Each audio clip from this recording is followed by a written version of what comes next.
what does that look like? What does that mean? We know that there was there's been another agency that developed an immersion program, right? That for officers that were in training, that when by the time that they graduated, they had been a part of this immersion program and had relationships. What does that look like for Portland? And so we want, if you can click this one, you can go again. So I just wanted to put that out there. That's something that we will be posting and getting some feedback, and we need some thinking partners. And so we don't have the data as of now, but I will be following up and would love for PSEP members and community members to come and be a part of helping us shape that. So that's an example of something that's also happening in 2019. And then finally, the main thing, as you offer your questions to us, I just want to make sure we're thinking about how to have meaningful engagement and how we can support, so how my office can support the work that you're doing, and that it moves beyond just this level of update, and that it's meaningful to you also. All right, that's what we have. Mm-hmm. Thank you.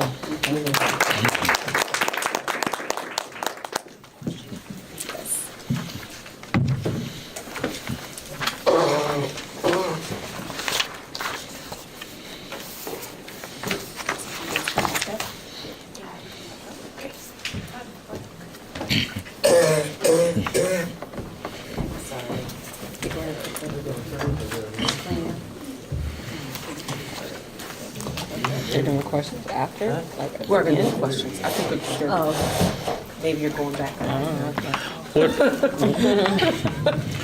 If you go out and you make contacts with new officers, go out and make contacts and relationships with people in the community that they're patrolling, couldn't that be grounds for just being biased as far as calls go? Because if you're a police officer and you get called out and me and her's got a problem and you're a good friend of hers, of course you're going to lean more toward her than toward me. And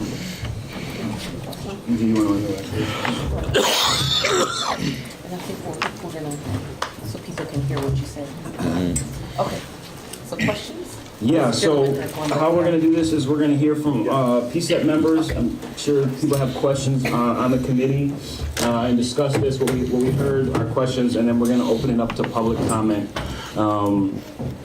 from the audience. So let's just start with our fellow PSEP members. Thoughts, questions, concerns, any of that? Thanks very much for being here, for all your work. I have a question. Maybe you can elaborate a little bit on the community engagement piece under your wins slide. You mentioned community talks, for instance. I'm curious how you engage and what your sort of pitch is to the community to come and talk to you, and what information you want to convey and have conveyed back to you during those discussions. So that's a good question. Community, thank you. So Community Talks was actually a program or a structured process that was embedded in the implicit bias training, right? And so, you have the training to become and increase our awareness that everyone has biases, right? And then you want to make sure you follow that up with real interaction with community members, right? And so that's what the Community Talks process was. And it was a fishbowl style of community members being facilitated by, a community leader to engage in this conversation. So that's what that Great. was. Thank you. And that process, we opened it up, did a selection process, but it was, people came and learned about the information in the program and then volunteered to be a part of this process. But people were coming, yeah. Sorry. I meant people stepped up on their own, yes. Thank you for that question. Welcome. It is wonderful to see you here this evening, and I do hope that your invitation or your agreement that we could invite you to come more regularly simply because the work on the ground, which is more where I see you meeting people, as opposed to the higher levels of the department, which get more difficult, to access. So I really appreciate that we get both, the operational, the administration, and the on-the-ground work. The two questions, one coming from the community talks. One of the, and in the interest of disclosure, I was one of the facilitators of those community talks, and one of the conversations that people in the community had about how much could an hour or so from community members whose experience, lived experiences, expertise, or particular skills, in some cases, they felt they were being dismissed by officers, that they weren't listening particularly well to information that contradicts possibly what they want to believe or believe, and how to advance that when these are the community members coming from experiences that are real, that have happened, that in order to turn around the culture, need to be addressed. How could that be? How could that happen? And how would an hour against all the other training, they get much more for weapons and other things. So how to have not a 50-50 balance, but how to figure out throughout the administration and even all the way to the police chief's office, how to give more due to those who bring skills and expertise that are outside the culture of PPB.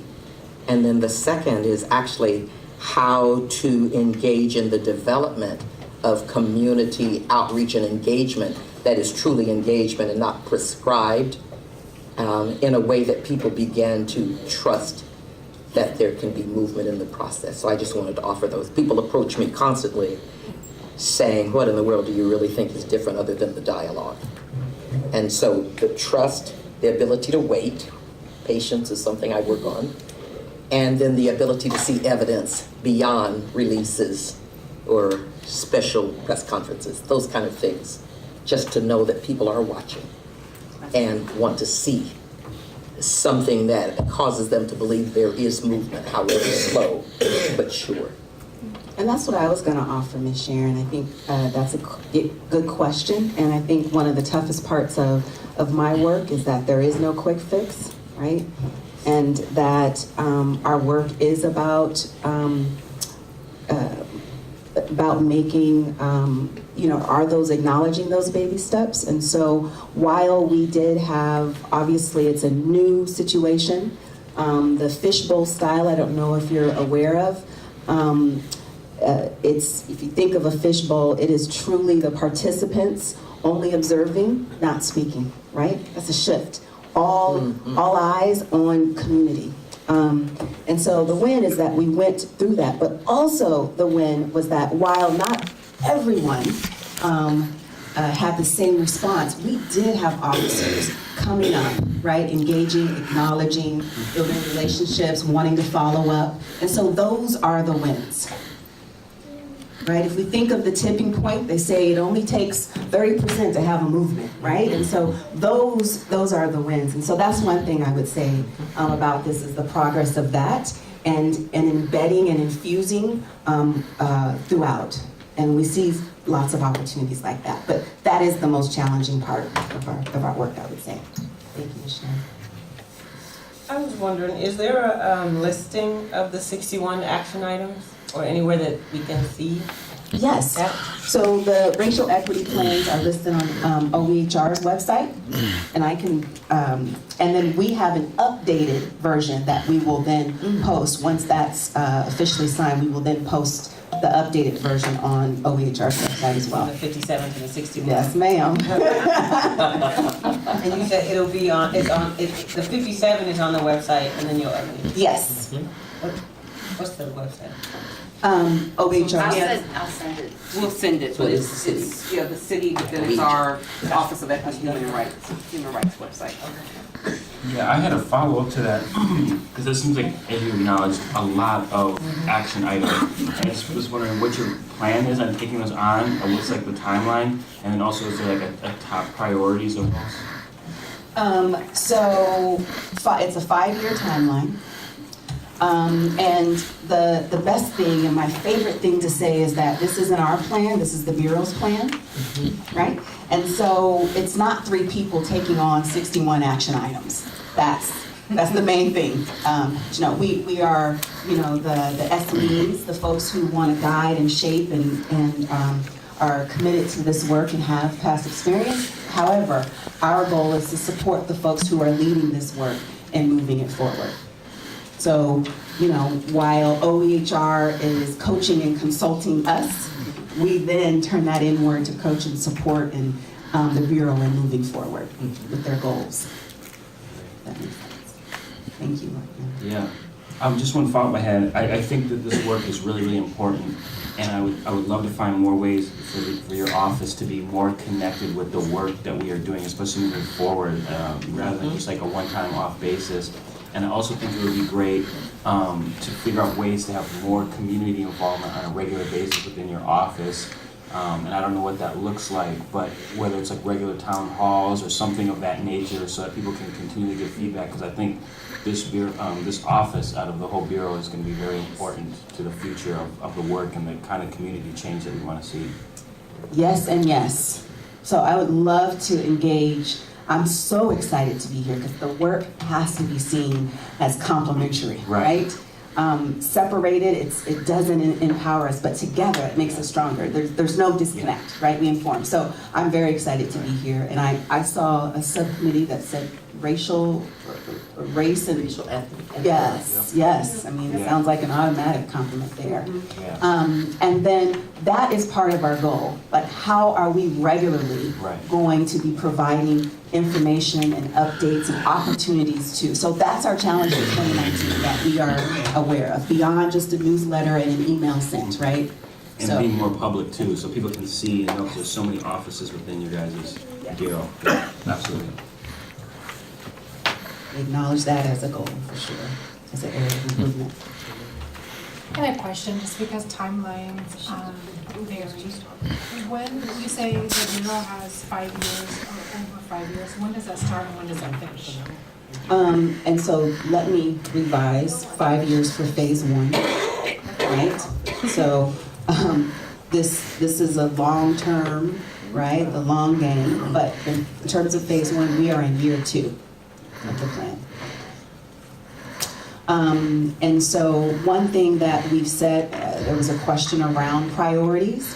One thing we've had to do, is kind of think about that. That's hard for me because they all, right, are priorities and they're embedded. But strategizing how we roll that out and what that looks like is part of the conversation.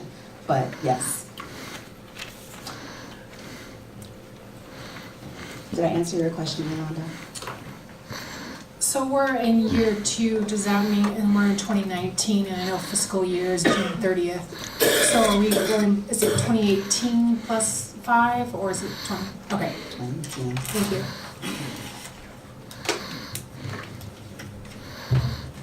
Any other questions from PSET members? Kind of a clerical thing. Could we get the PowerPoint emailed to us? Because it was very hard to see and some of the pages are kind of tiny. Yes, Judith and Claudia already have it, and so they can email it to you guys. Yes, please. Great. We were going to open it up to public comment. We can have the microphone passed around. You'll have 2 minutes to state any questions, and please keep them to the racial equity plans that we've just had presented. We have 15 minutes in this to end the section. I want to start by handing out this document to him, teacher, you know, the committee as well. So I'm Dan Engelman, and I'm with the group Portland Cop Watch, and what I just handed out was our commentary on the compliance officer report that was presented at the last meeting. And the lead piece of data analysis we did had to do the racial profiling data. And I know you're saying this is a 5-year process and you're just getting started. We've had this discussion before, whether or you and I. But the data was analyzed to say that the gang enforcement team was underrepresenting the African American community by stopping only 61% of people that they stop being black, because 71% of victims of gang crimes are black. And to me, that is just not an appropriate equity lens to say that because people are victimized at a certain rate, that means that's why police would stop them at a certain rate. So the fact that this is going on, did they run these data by your office before they published this? They did this in the 2016 report, and then they continued it in the 2017 report, and the compliance officer praised this analysis up and down. And I just find it very disturbing that that's how we're going to be looking at police stopping too many African Americans in the city when we're trying to build equity. It's a good question. With the